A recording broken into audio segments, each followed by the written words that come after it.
समय पे सबसे ज़्यादा जो काम आने वाली चीज़ है वो है दुआ।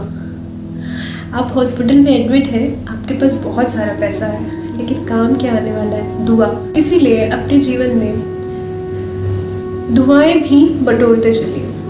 कोशिश करिए कि आपके कारण किसी को आहत ना हो। हमेशा अपने जीवन में छोटी छोटी बातों का ध्यान रखिए, अपने कारण किसी को तकलीफ ना हो। ये कभी ना सोचें कि मैं तो कितना अच्छा करता हूँ, मेरे साथ तो बड़ा बुरा होता है। कोई व्यक्ति आपको कितना भी डिमोटिवेट करे, कितना भी कहे कि तुम तो बड़े आध्यात्मिक हो, तुम तो बड़ा धर्म ज्ञान जानते हो, तुम्हारे साथ तो ऐसा हो जाता है, तुम्हारी कौन सी बड़ी लाइफ अच्छी है। इसी से बेस्ड आपको एक छोटी सी घटना सुनाते हैं। 2 भाई थे और दोनों में से छोटा वाला भाई जो था, उसका मानना था कि पैसे कमाओ और लुटाओ, कहीं भी लुटाओ, खुश रहो, अपने लिए सोचो सिर्फ। बड़ा वाला भाई था बिल्कुल इसका उल्टा। उसका मानना था कि पैसे कमाओ, सही जगह लगाओ, दूसरों की जितनी सहायता हो सके उतनी करो।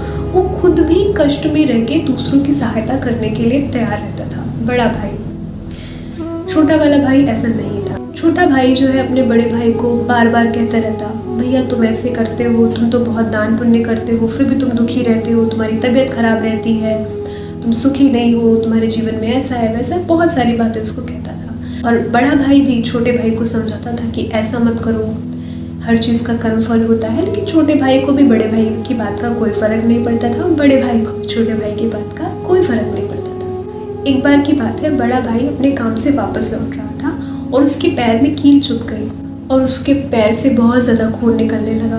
वो बेचारा किसी तरीके से अपने घर आया और बैठा।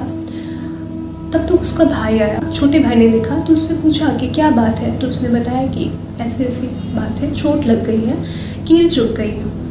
छोटे भाई ने बताया कि भैया आज पता है क्या हुआ, मुझे हीरो का हार मिला। ये बात सुन के बड़ा भाई चौंक गया। वो कहने लगा कि मैं तो इतना कुछ अच्छा करता हूँ, मेरे साथ हमेशा बुरा होता है, और तुम इतनी सारी गलत चीज़ें अपने जीवन में करते हो, तब भी तुम्हारे साथ अच्छा क्यों होता है। दूसरे दिन वो और उसके बड़े भाई शहर के जाने माने ज्योतिषी के पास जाते हैं अपनी जन्म कुंडली लेके। जैसे ही ज्योतिषी उनकी दोनों की जन्म कुंडली देखते हैं, छोटे वाले भाई की कुंडली के हिसाब से ज्योतिषी कहते हैं कि इनको तो बहुत बड़ा पद मिलने वाला था और अब तक तो इन्हें मिल भी गया होगा। वो ज्योतिषी बड़े खुश होते हैं कि ऐसा व्यक्ति है, ऐसा व्यक्तित्व है, तो हम इसे मिल भी ले, इससे हमारा भी फायदा होगा। ज्योतिषी छोटे भाई की जब कुंडली देखते हैं तो कहते हैं कि इस व्यक्ति की किस्मत बहुत अच्छी है, इसके जीवन में तो राज करना लिखा है। उसके बाद ज्योतिषी को बड़े भाई की कुंडली दिखाई जाती है। बड़े भाई की कुंडली देखने के बाद ज्योतिषी कहते हैं जिस व्यक्ति की ये जन्म कुंडली है वो अब तक तो मर चुका होगा। दोनों ही कुंडलियां दिखाने के बाद दोनों ही भाइयों ने कहा कि ये जन्म कुंडली हमारी है। व्यक्ति का भाग्य उसके कर्मफल के अनुसार ही निर्धारित होता है।